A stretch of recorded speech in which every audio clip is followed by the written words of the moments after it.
peu de reportages en France sur ces gens-là. Pudiquement, on dit les milices pro-Kiev, il n'y a rien. Ils ont pourtant des signes explicitement néo-nazis. Donc il y a le soleil noir, par exemple. Comme... carrément nazi. Bon. Néo, parce que... Néo, prennent... ça dilue. D'accord, nazi si vous préférez. Je préfère néo parce que c'est pas la même époque, c'est pas... Bon, bref. C'est pas grave. Puis vous avez aussi le bataillon Dniepro. Donc alors il est financé encore par l'individu Kolomovski, qui est je crois ukraino-israélo-chypriote. Donc il prend les recrues de Pravi Sector, qui sont des ultranationalistes complètement fascisants, enfin même fascistes, hein, on va dire clairement les choses. Et à leur tête il y a Dimitro Garoche, qui est bien connu pour justement vouloir des épurations ethniques et justement massacrer les populations civiles. Alors on se demande, que disent les médias, eux qui sont si prompts à insulter la Russie, eux qui sont si prompts justement à condamner des dirigeants qui sont parfois un peu contestables, mais des gens 10 fois pires.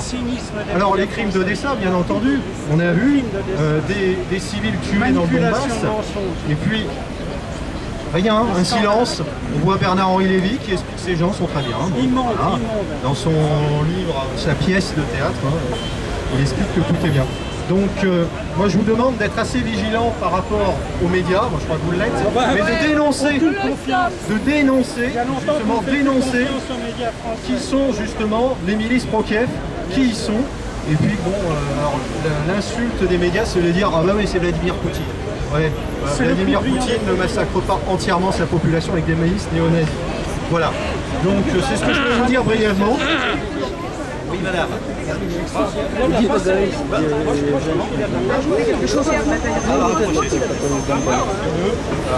voulais juste dire quelque chose sur le bataillon Donbass. Le bataillon Donbass, il y a eu un Américain tué. Ah oui, il y a eu un Américain tué qui était venu soi-disant se joindre à la bataille pour la libération, etc. Il était venu se joindre au bataillon Donbass, un Américain. Et on a découvert ensuite que ces Américains étaient tués. Donc, et les Américains en ont fait l'espèce de héros national. Plus près le micro. Et on a découvert qu'en fait c'est le neveu d'un nazi qui était à l'époque dans la division SS Galicie. Donc c'était le neveu d'un criminel de guerre connu. Vous pouvez, j'ai trouvé ce lien sur RT, sur Russia Today. Vous trouverez le pédigré de ce monsieur. Voilà, c'est ça, les amis de l'Europe et des États-Unis. Voilà. Mais ça, on le sait de toute façon. Bien, j'ai une annonce à vous faire. Vous savez que demain, enfin vous savez pas, mais demain il y a une manifestation pour lutter contre le fait que le contrat des Mistral a été suspendu. Donc il y a une manifestation à Saint-Nazaire qui n'est pas organisée par nous, hein, je tiens à vous le dire tout de suite. Il y a des gens qui font un covoiturage, donc il y aurait à la limite 2 ou 3 places disponibles. Donc ceux qui sont disposés à partir avec nos amis qui vont à Saint-Nazaire, eh bien qu'ils nous fassent signe. Voilà. C'est bien l'intérêt des Français de Les suspendus, les contrats, laisser ce contrat. Il est suspendu, oui. Alors, les populations du Donbass peuvent respirer. La junte, mise à genoux par les patriotes des républiques populaires du Donetsk et de Lugansk, a abdiqué. La victoire est totale. Les nouvelles frontières de Novorossiya sont claires. Elles ont été gagnées pierre par pierre avec le sang des patriotes et aussi leur indéfectible volonté de vaincre ceux qui ont martyrisé leur peuple. Les dirigeants de Novorossiya ont été clairs. Il n'y aura pas de volte-face de leur part. Les positions actuelles, gagnées de haute lutte, devront être gelées afin de constituer ce nouveau pays. Tu parles pas de Novorossiya, constituée de ces deux républiques populaires, et le premier maillon. Attends, tu parles pas de Sarkozy? Tu te calmes. Il est bourré, virez-le.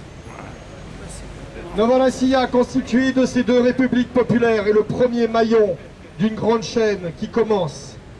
Maintenant, il va falloir reconstruire ce pays. Il va falloir pacifier de nouveau cette région. Mais surtout, il va falloir être vigilant. Car les bouchers de Kiev n'ont pas rangé leurs couteaux. Ils sont toujours aux commandes. On ne tourne jamais le dos à un lâche. Les dirigeants de ce nouveau pays le savent. Ils sont sages et expérimentés. Faisons-leur confiance. Ils ont chèrement payé le droit d'exister. La sagesse de leurs voisins russes a été pour eux une garantie. Garantie de ne pas être seuls face à cette hydre composée des États-Unis et de leurs laquais. Grâce à la Russie, près d'1 million de réfugiés ont pu être logés, nourris et pour la plupart ont retrouvé un emploi. Sagesse aussi de Vladimir Poutine, sans lequel cette paix ne serait pas actée aujourd'hui. Le monde a changé. Hier, il y avait 2 blocs, la droite capitaliste et la gauche socialiste. Aujourd'hui, la fracture est nette. Le monde est dominé par les États-Unis.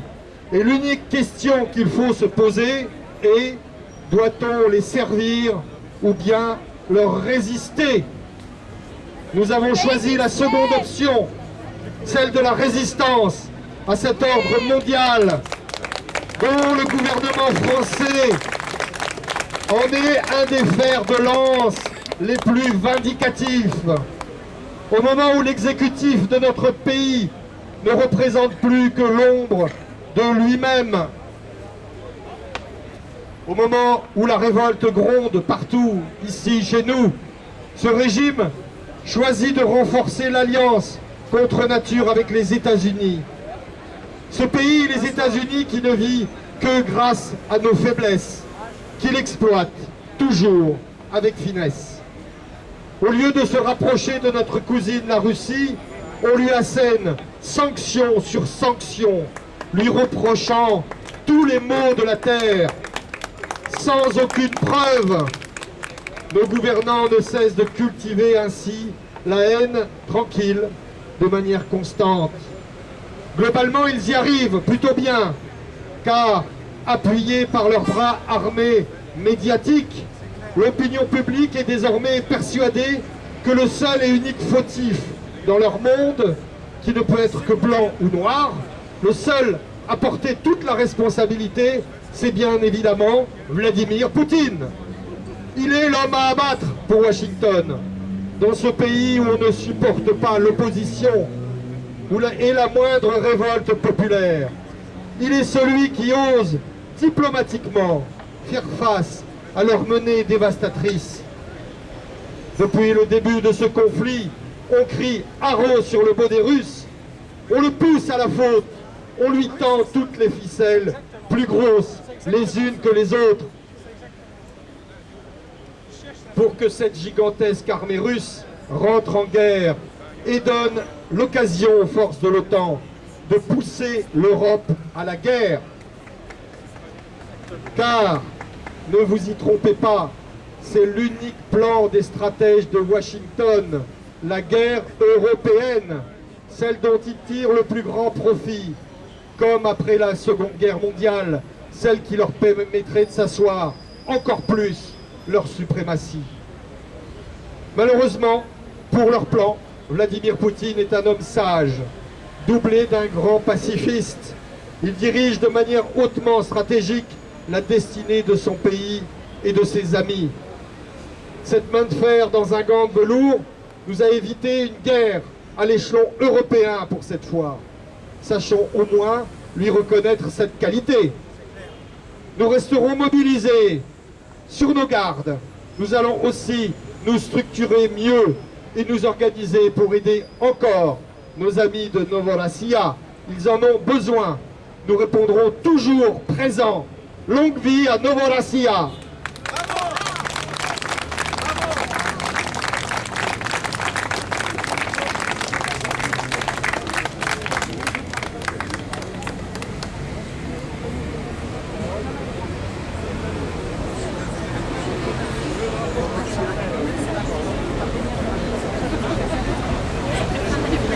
Bon, chers amis, on va se disperser Ceux qui veulent prendre des contacts, comme je vous l'ai dit, avec les gens qui font du covoiturage, qu'ils se présentent.